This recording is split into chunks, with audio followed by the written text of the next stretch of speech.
You thought I was going to say the host, but no. By the way, the girl that says that the host is cute is my friend, and she's married, so don't be so it's outed.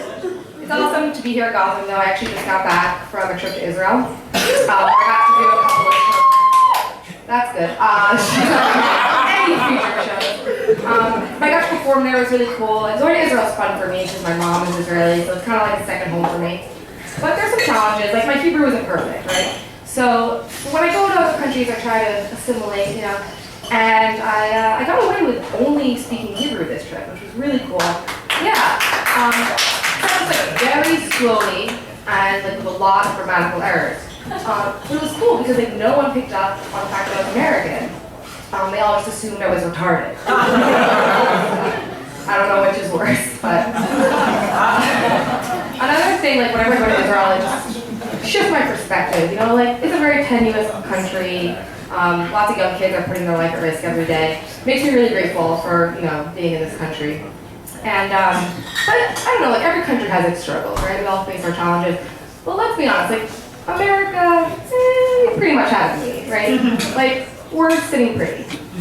Our biggest problem, right, is obesity. The substance that leads to our biggest problem is literally every other country's solution. Like, life is so luxurious that this is what I do. Right? Like when I was abroad, I was thinking, like, I was wondering, like, why aren't there a lot of comics in like other parts of the world, right? It's like really just in the States, and it's probably not because there aren't funny, talented people in other countries. It's because they're busy with jobs. They're like busy like trying to keep their kids from starving, right? Building schools, curing diseases.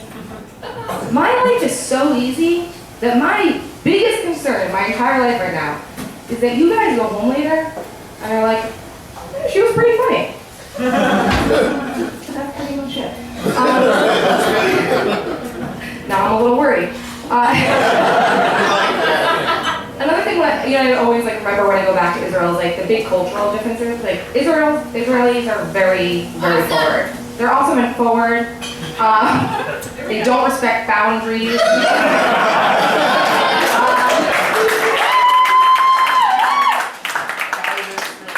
And like, but I really like that. I get comfortable there, and then it's hard for me to readjust when I come back to the States. Like, I don't know, like, the other day I had a really big sandwich, and I wasn't gonna finish it.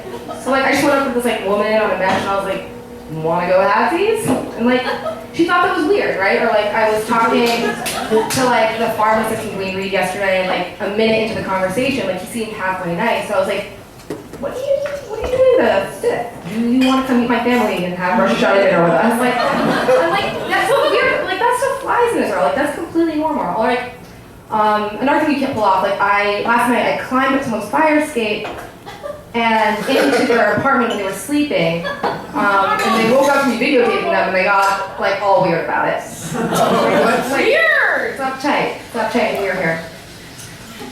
So, guys, I always trust that like customer service is on my side. I got a drink the other night, my card was declined. So I called my bank, and they said there were no technical errors, which obviously led me to believe that my card was being rejected for personal reasons. It's like, oh, Miss Klausner, we're glad you called.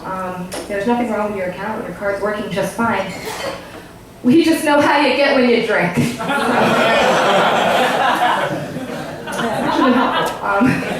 Took a really crowded and sweaty subway to get here, as opposed to those private, luxurious subways you can get on it. And this like, woman, she got on with a bicycle. You guys have seen this, right? Like taking up the weight of like 4 passengers. And I was like, I've seen this enough in New York where there's a joke here. Right, guys, there's a joke here. We'll see in like 10 seconds. But like, why do I think like an MTA like needs bike bouncers, right? Because in New York, yeah, like, you shouldn't be able to use more than one form of transportation at a time. Like, I don't get off the bus and then try to like sneak it on the 3 train, right? Like that'd be like me leaving my house to walk somewhere and a few blocks in being like, actually kind of tired. Just leap onto a passing jogger. Like, room for one more. So, I think I have a solution. admit, right? It's a problem. It needs to be addressed. I absolutely take them daily and pose them to all kinds of social circles, but it's a problem. And what I think we need, selfies, it's like a scare tactic. Let's all take one now, actually. That'd be so weird. Like a scare tactic, like for the anti-texting and driving commercials, right? They show teenagers getting into terrible car accidents, which I think is like kind of extreme. But like what I propose is like the next time a girl goes into the club or the bathroom, right, to take a photo of herself, simply the dude from Scream pops up behind her.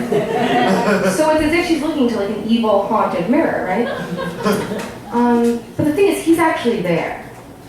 And then he kills her. So, problem solved.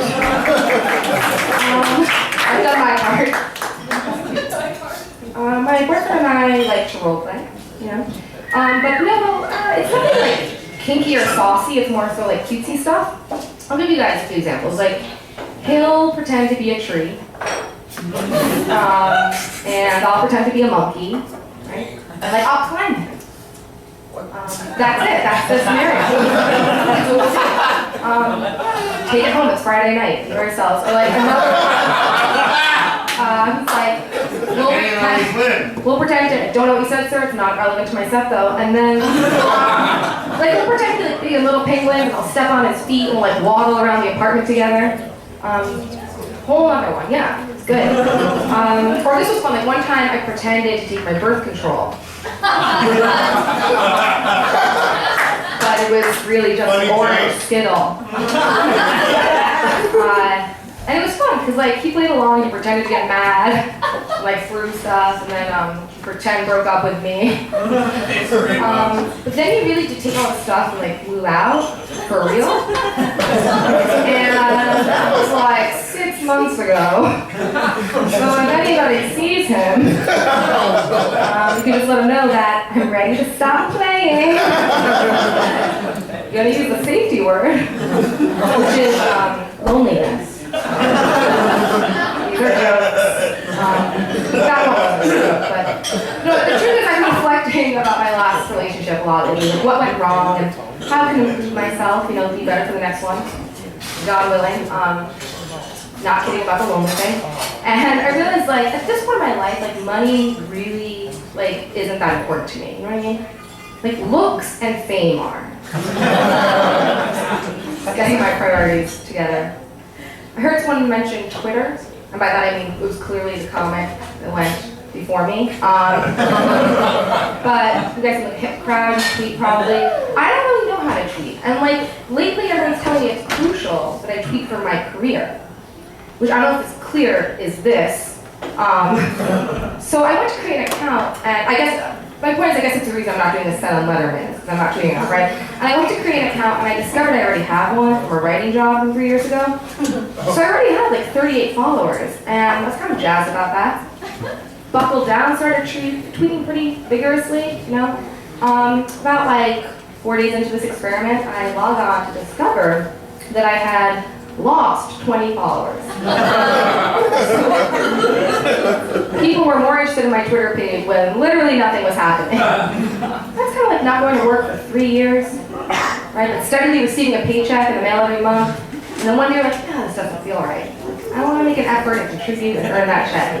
You go in, like 4 days later, your boss is like, listen, wow, I don't know what you've been doing differently lately, but we are going to have to let you go.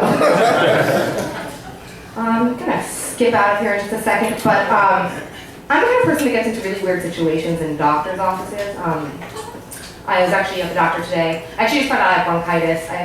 So don't wake up with me after the show. I actually probably really shouldn't be here right now. But, like a few weeks ago, I went to the gynecologist, and the nurse handed me a gown. But I realized like I wasn't sure what I was supposed to do with it. Do you know what I mean? Like, do I leave it open to the front? Do I leave it open to the back? Underwear on, underwear off? Like nipple pasties with tassels? Without? It's not always clear. It's not always clear. So apparently I got it wrong because the doctor came in and said I had left on too much. So I just started disrobing in front of him. Right, like very like Jewish showgirls, like meets like Grey's Anatomy. In conclusion, nobody won. It was embarrassing, so I was like, next time I'm not putting myself in that situation. So the next time I had to see the doctor, I just took off all my clothing beforehand. Right? So by the time he came in, I was just standing there completely naked. I'll take it. I gotta be honest, that was one awkward eye exam. You guys look great. I'm Maya Klausner. Thanks so much.